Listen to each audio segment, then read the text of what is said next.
This is a unique DS9 episode for me, as it's the only episode of the series that I haven't seen until this review came up. Well, that wasn't by design. I should probably make that clear given what's going on after all. It was simply because, for September and October of 1995, my college coursework had cut me off from any television access at all. So I completely missed Way of the Warrior all the way up to this episode. I caught 3 of them on repeats, but it wasn't until I bought a copy of Season 4 of DS9 on DVD that I was even able to see Way of the Warrior. Except, I could only afford to buy a used copy, and some of the files are sometimes damaged when you do that and you can't watch the episodes. Sometimes it's Redemption on TNG or Bar Association for DS9. In this case, it was this episode.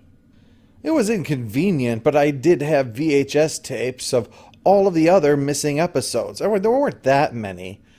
But that meant then that when I marathoned Deep Space Nine start to finish, this was the only episode that I couldn't watch. It was the only one I didn't have on VHS or DVD. So I decided to marathon all of Deep Space Nine start to finish. I would watch the DVDs and occasionally pop in a VHS tape, and this was the only one I could do neither on. And then when I finished the series, I was like, okay, I have now watched all of Deep Space Nine, having forgotten this one in the middle. I mean, remember, it's not like I did this all in a few days or anything. I've got a job. It took me a couple months to get through the whole series. By then, I'd forgotten that there was this one episode in there that I hadn't done. When doing Deep Space Nine episodes became a regular part of this show, then I transferred everything from DVD onto my computer, looked for all the ones that were missing, and went out and acquired those missing episodes. But it hadn't occurred to me that, oh yeah, there was one of those that I had never seen. I mean, keep in mind, I don't sit around and marathon Deep Space Nine every few months or so. So you can imagine my surprise when this episode reached the top of the queue and I said, oh yeah, I have never seen this thing before in my life. And I was actually kind of annoyed. Not because of the content of the episode, please. I don't want my website set on fire. I only mean the context is so vital for Deep Space Nine because it was such an evolving show. Over the course of 7 years, it became many different things and had general styles to it that are important. I looked at some of the surrounding episodes as far as their summaries went, but I didn't have time to sit down and watch the first half of Season 4 to put this in its place, so I'm just doing my best to do it off of memory. Not ideal, but it is what it is. Anyway, we should probably get down to the review itself by now. It begins with Dax pulling off a little sleight of hand. She swallowed the egg before she came to the bar and then regurgitated it on cue. Quite disgusting, actually. You'd think a bartender would be more experienced with people pulling weird tricks. Although I suppose with Morn being around, that might actually be the solution to some of his. Jadzia gets called to Sisko's office while the grave news music is playing. A Trill science team is coming to the station to conduct field tests on experimental techniques for creating artificial wormholes. It sounds interesting. It's an important project. What better choice for a scientific mission than the Federation's only warship?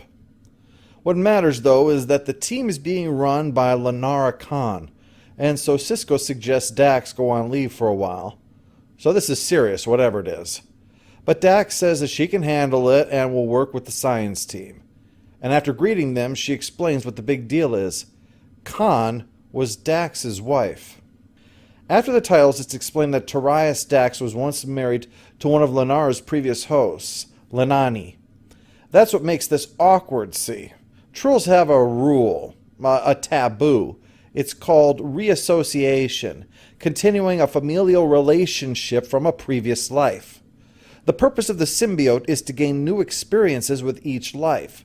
We see this in the fact that each new host needs to earn their position rather than gaining it because of a previous host's achievements.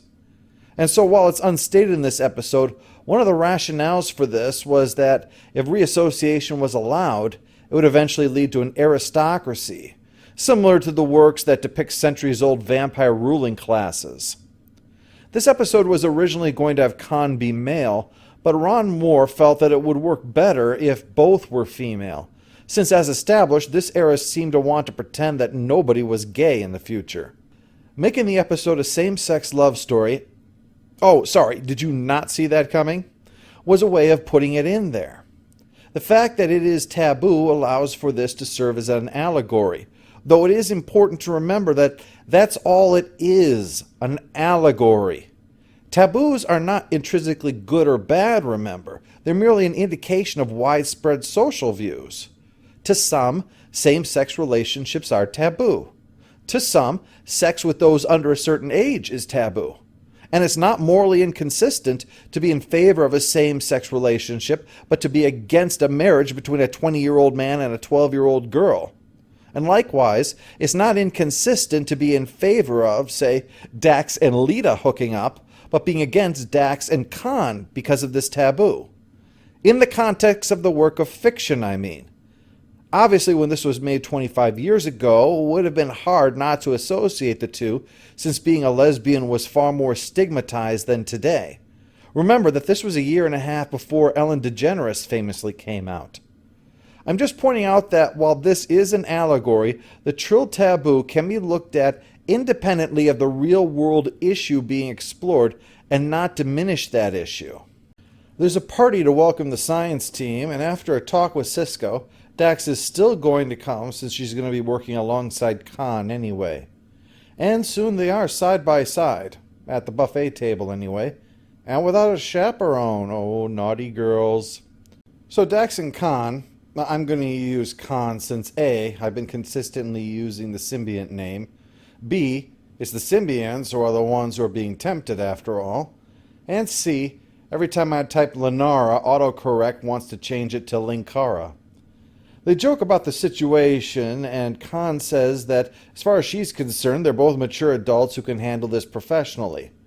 And while that's sometimes an optimistic expectation of Jadzia Dax, she still agrees. Although there is the longing look from across the room that says otherwise, but what did you expect? The episode is the story of an old flame showing up, and they behave as detached professionals, huh? That's the episode? Yeah, that's a gripping hour of television. Oh, speaking of excitement, time to get back to the mission. After we launch our target drone, the Defiant will have to generate a subspace tensor matrix in the 25 to 30,000 Cochrane range. Then the drone will send out a magneton pulse, which should react with the matrix to create an opening in the space-time continuum. Have you considered the quantum resonance wave that may occur with the disruption of the upper EM band, or do you think localized distortions of multiphasic temporal fields will offset the collapse of the gravimetric singularity? Actually, I do have a question. How long will we have to keep generating the matrix? Well, since you're the security officer, I'd say that probably doesn't matter unless it's your job to hit it with a torpedo. Technobabble continues until Dax and Khan are left alone in close proximity and begin to bicker like only an old couple can, until it hits critical mass and becomes sexual tension. Dax apologizes for getting killed on that shuttle, but, live and learn, more or less. And afterwards invites Khan to join her at dinner with her friends. And by friends, she means friend. And by friend, she means pressuring Bashir into giving up his own evening plans to enjoy the two of them holding a conversation without him. Yep, just look at that. That is the face of a man who knows there isn't even going to be a three-way at the end of this discussion. Luckily for him, he gets to leave because someone breaks their leg. The only surprise is that it's not his own. And not long after he's gone, they both comment that it seems like it's the same as it once was between them.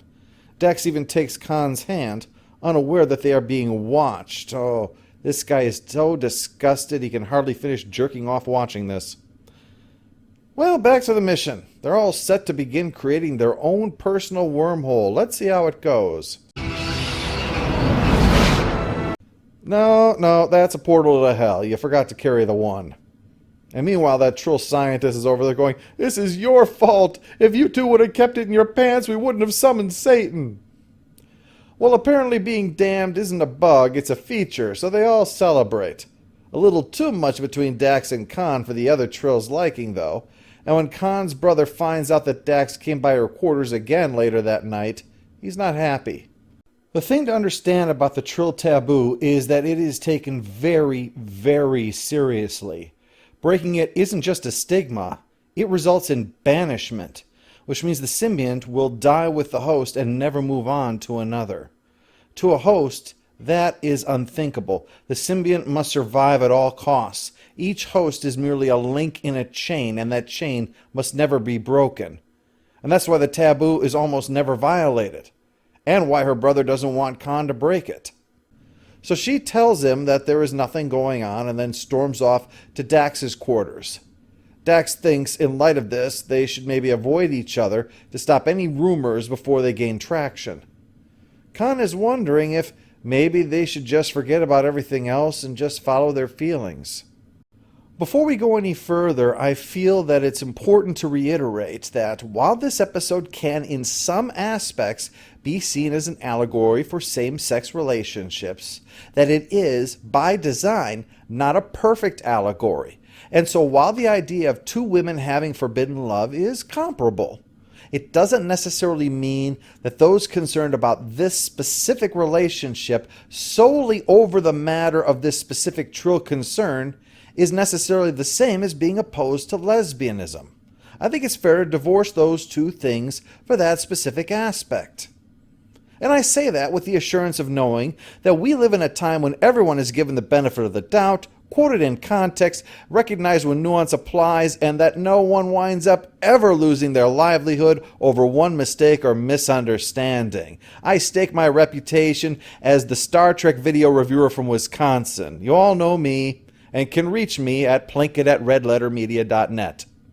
So anyway, Dax and Khan seem to have made their decision because very soon they begin kissing, which is the definitive moment of this episode, of course, and an extremely uncomfortable one for me. But no, not for the reason you think. I tell you, I am not making this up. My wife told me an hour ago that her parents, who live in Nevada, were actually going to be in the area, and she forgot to mention they were coming by today. I said, but I told you, I've got a show that's due. It's already late for the Patreon people. It has to get done today, or it won't even go up on time publicly. I have to work on this. So she's keeping them entertained. And that means that at this very moment, while I'm watching two women making out on a very large screen facing the door, that the Reverend and his extremely conservative wife are in the next room having a conversation. If the cat chooses this moment to pop the door open like he sometimes does, there is a very real chance you will hear a take of mine being interrupted by the sound of me being slapped. Now, I know for some of you, you think it's a long time coming, Chuck, but I'm nervous. They can't hear me, can they?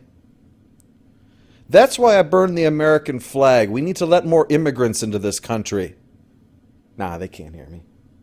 So Dax goes to see Cisco, and when she asks him whether or not he thinks that she should pursue a relationship with Khan, he says that he doesn't. When he explains why, she counters it. And when he points out the rationalization in the argument she presented, she verbally attacks him. And Ben has to remind her that she came to him asking for advice, not a rubber stamp on the decision that she'd already made. And to her credit, she apologizes. We know that she was actually lashing out at Troll Society and not at her friend, who is only there to remind her of the stakes after all, of the need to be absolutely certain before making a decision that she can never possibly come back from. And who also assures her that if she's that certain, if she's decided she'll surrender to her passions with Khan, he'll be right behind her, possibly holding a video camera. So, time for another attempt with the experiment. That's what happens when you try probing Hell's anus. The Defiant gets its ass kicked, especially the engine room where Khan is. So Dax leads a team down there and has to risk her life to get to Khan before the room gets vented in order to save them all from a warp core breach. Not to worry, she makes it, and as the two recover in the Jeffries tube, or wherever they are, they agree that they will never lose each other again. But it seems that Khan just said that in the feelings of the moment. As she soon tells Dax, she just can't do that. She doesn't have a little Curzon inside her to break the rules. Yeah, probably shouldn't have used that phrasing. Mentioning having a little Curzon inside you, that probably brings up a few mental images that it really shouldn't. Anyway, Jadzia pleads her case, but points out that it's realistically now or never. If Khan leaves, she won't be coming back. And she leaves, and she doesn't. So there's nothing for Dax to do but watch her leave. And of course, do the only thing you can in this circumstance. Khan! The post-episode follow-up. Annoying character goes to Trill Science Guy, armed with the power of Glower. I am finally going to give this its own award. It's Revolving Door Soulmate, for the character who is a life-transforming love interest for all of one episode. Final score for Rejoined is 6 out of 10 because the ending was preordained, because pretty much all relationships on Star Trek that don't involve a regular are doomed. So all romance ends up the same. But still, this episode was unique and made good use of Jadzia Dax, so I consider it one of the better examples. Would it have made a difference if we put it in context? Probably not. It was, after all, part of a period when Dax fell in love within the first 8 episodes every single season, as if they had to make sure they got it in there to get it out of the way. I mean, look at it. Meridian Season 3, this in Season 4, Worf in Season 5, and flat out marriage in Season 6. You are not allowed to hit the halfway mark unless Jadzia's love life has been addressed.